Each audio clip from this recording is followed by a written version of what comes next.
Good morning, everyone. Again, I am excited to be here to participate in this press conference. There's nothing more than I enjoy doing than taking questions from a lot of well-educated, strong black men. So, have at it. How may I help you this morning? Senator Jones. Yes. I'm Pat Patterson. I'm from your district. I live in Henry County. My question is associated with transportation, particularly the I-75 corridor going north and south through Henry County. Sometimes the traffic is backed up to the point where it's almost stop and go. And it seems we're giving more emphasis to the east-west corridor, I-20, as opposed to the north-south corridor, I-75. And I'm wondering, do we have any plans in the state for relieving some of the transportation issues on Interstate 75? And first of all, that's an excellent question, by the way, and I share your concerns. As we know, a few years back, the state did install those express lanes. And I don't know to what extent those express lanes have been utilized. I know I use them every time. But what's really going to make a difference in I-75 is being able to divert that truck traffic. As you know, what's leading to a lot of the congestion on 75 now is the fact that we expanded the port down in Savannah. We have the big Panamax ships coming in. And once that cargo is unloaded, Henry County is kind of well situated because truckers can make one trip, pick up from the port to Henry County, go back and pick up again. And until we build these truck lanes, there have been a lot of conversation at the county commission level about building those truck lanes on 75. DOT is committed to doing it.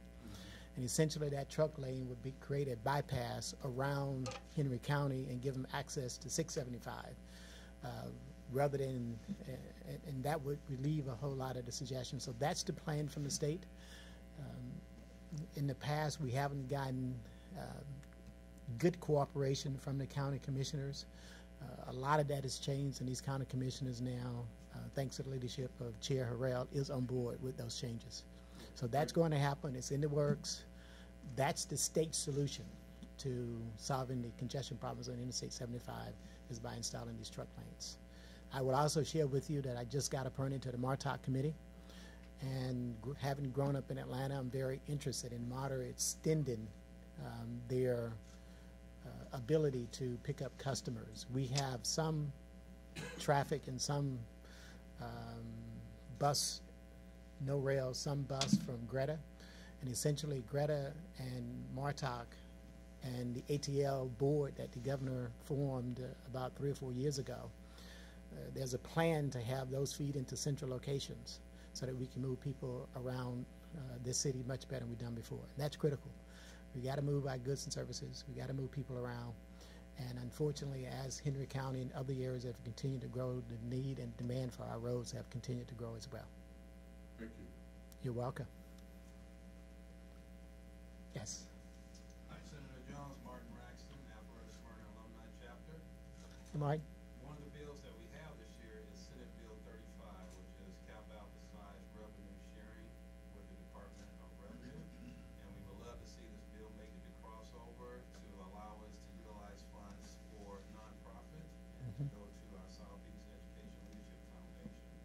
And those funds will go to help with training, scholarships, and mentoring for our young men. We'd love to see if you had any thoughts or anything that we can do to help support that bill if you're also helping to co-sponsor. Absolutely, and I share those same concerns, by the way. I am not the primary sponsor of that legislation. I will find out the status of it. And you got to remember, even if a bill doesn't make it toward crossover, it still isn't dead. Because for license plate bills, those revenue bills, there is an omnibus bill that we can attach that legislation to. And that may be what's already in the works. My good friend, Senator Harold Jackson, who's the whip of our Democratic caucus, he and I will continue to work together on ensuring that we get something through. But my guess is it's probably waiting for the omnibus bill to attach that language to it. And that bill typically doesn't pass until the end of the year because the House and the Senate will get together and decide what's going to go on this omnibus bill.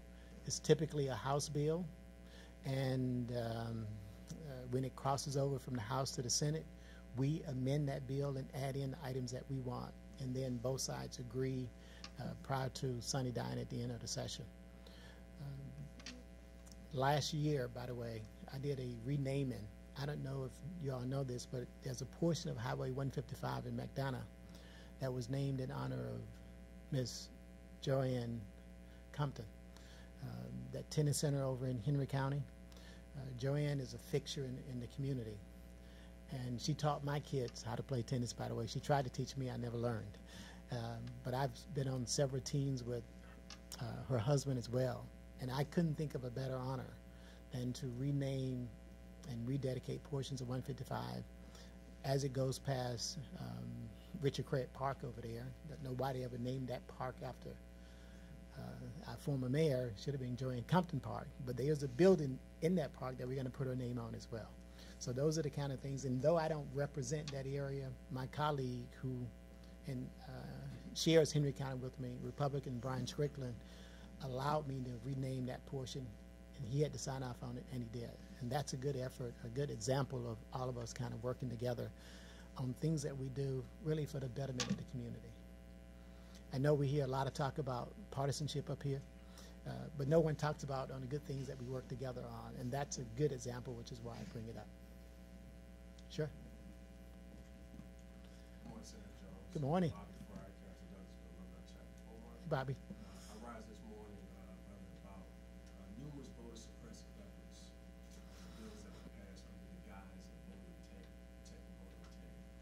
I would like to know where things currently stand regarding either repealing those bills or those bills being challenged going forward, because we know why they were done. Absolutely.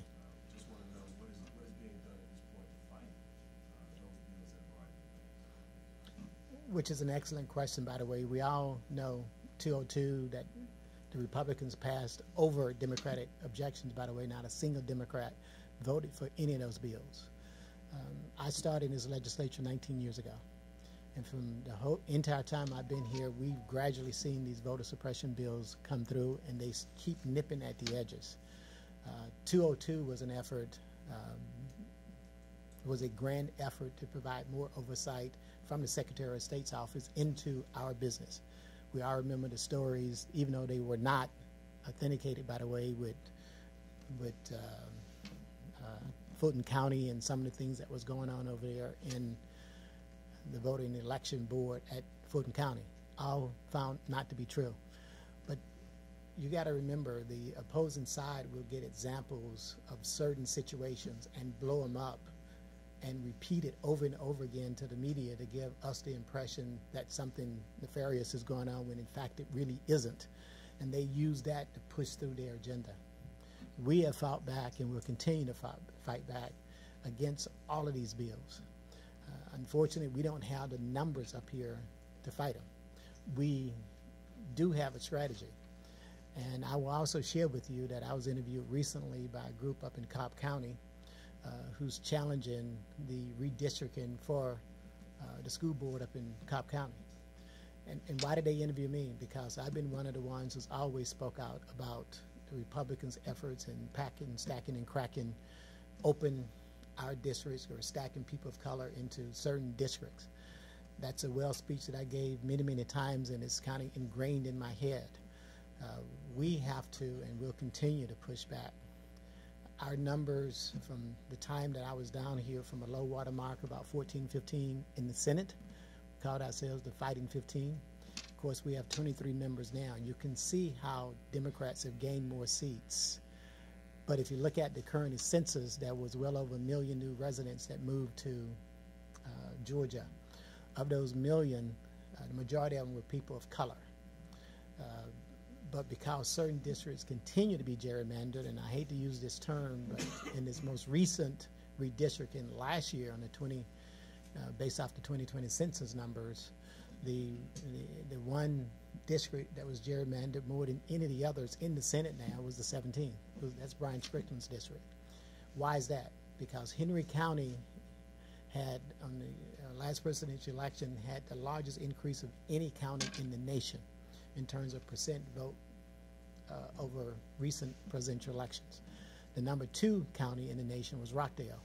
So you can see the trend for those southern counties, of course, Henry and, of course, Rockdale as well, and how they're going. So when you try and preserve someone, and they sought to preserve the 17th, and we do have lawsuits pending, by the way, we have to take a real aggressive stance in identifying what happened. If you look at the new 17th district, which is why I picked up all of Hampton, why is that? We know Hampton elected an African-American mayor, and the majority city council was African-American. So at Stockbridge, when I first came up here, it wasn't that way. You can see the trends. You can't stop, you can't arrest this trend in the state of Georgia. The only thing you can do is try and suppress it, and that's what the Republicans have been doing. And that's the most unfortunate part of what we do up here, and it's all in an attempt to preserve their majority. Yes, sir. Morning. My name is Dexter Johnigan. Hey, Mr. Johnigan. Alumni chapter.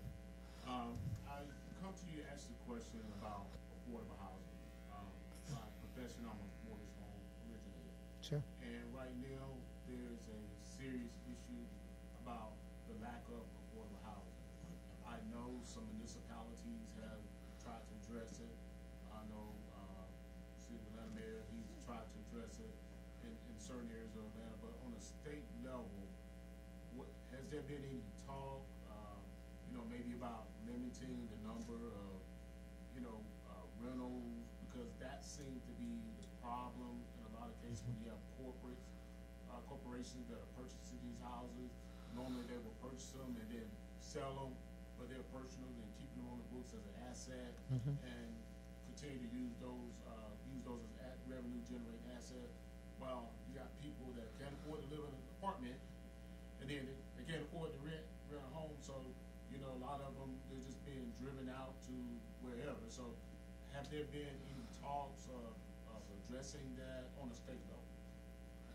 Another excellent question, by the way, and I will remind you that corporate acquisitions of housing have been more acute in the African American community than anywhere else in the state, and Henry County is ground zero.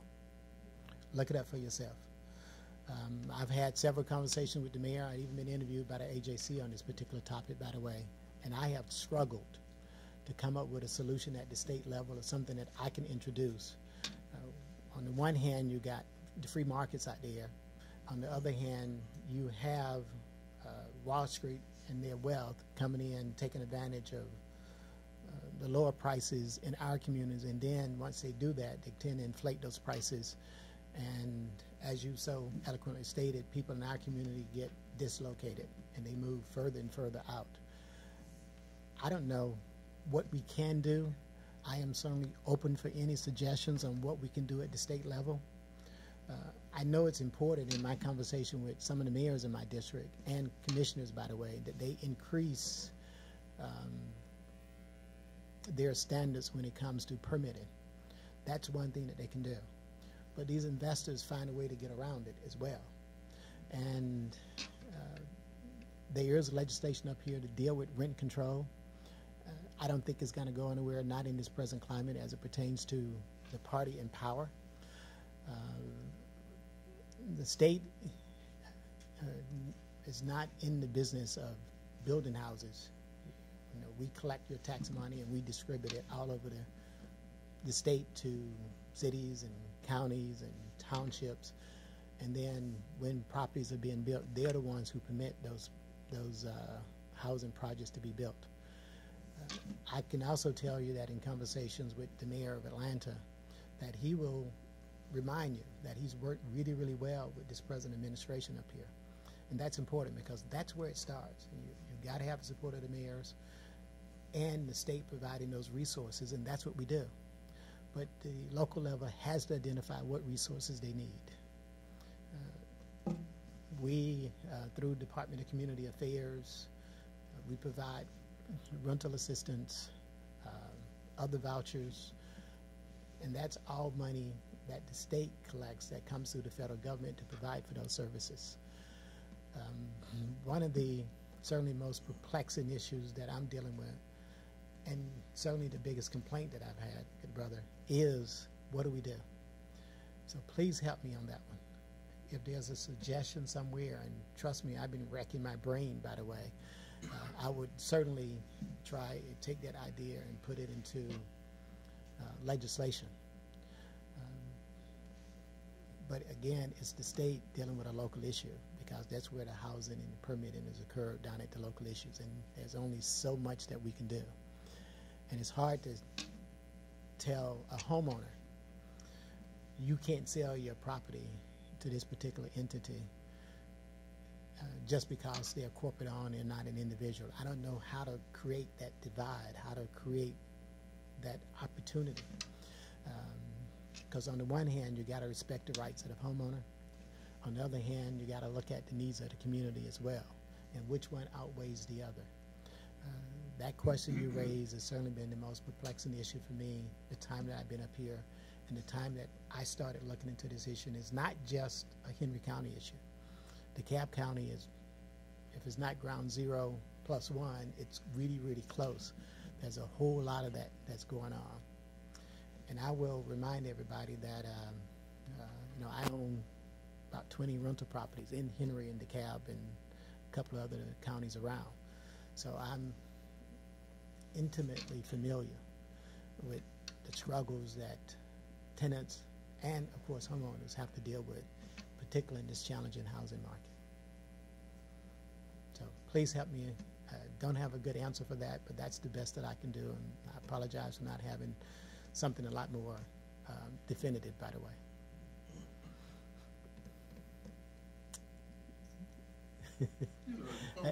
I see her giving me the cutoff sign back there. I think we got time for a few more. Pat Patterson again, Decatur. Yes, Pat. As a follow-on to his question regarding housing, you know, there are other states, and I unfortunately have not done research enough to be able to discern what other states are doing as it relates to housing, whether it be rent controls or disincentives or incentives to corporations. For example, why does a corporation buy a rental property? There has to be an incentive, and the incentive is to make money. It's a pretty good incentive at a profit, absolutely, or rent it at a high rental rate. So if we could create some sort of disincentive to the corporations to buying these properties, it would take that bear out of the market so that it comes back to a more normal sense of buying and selling of housing properties. And throughout history in this country, we've seen a lot of consolidation in certain industries. I think this is the first we've seen it in the housing industry. I'm in the car business, and the car business consolidated many, many years ago. And I agree if you could take away that disincentive, but the incentive has always been profit, to make money. And as long as there's a profit motive out there, that's what they're going to continue to do. And I don't know how you take that away, because that's all market driven. And one thing that government, laissez-faire, try to do is keep our hands off the market and not trying to pick the winners and losers. My brothers, like Brother Jones, thank you so much for enlightening us today. We're going to end this press conference, and you walk back across the street and take a picture with the governor. So again, my brothers, thank you for your attendance. Brother Jones, thank you so much for enlightening us. Thank you. Thank you.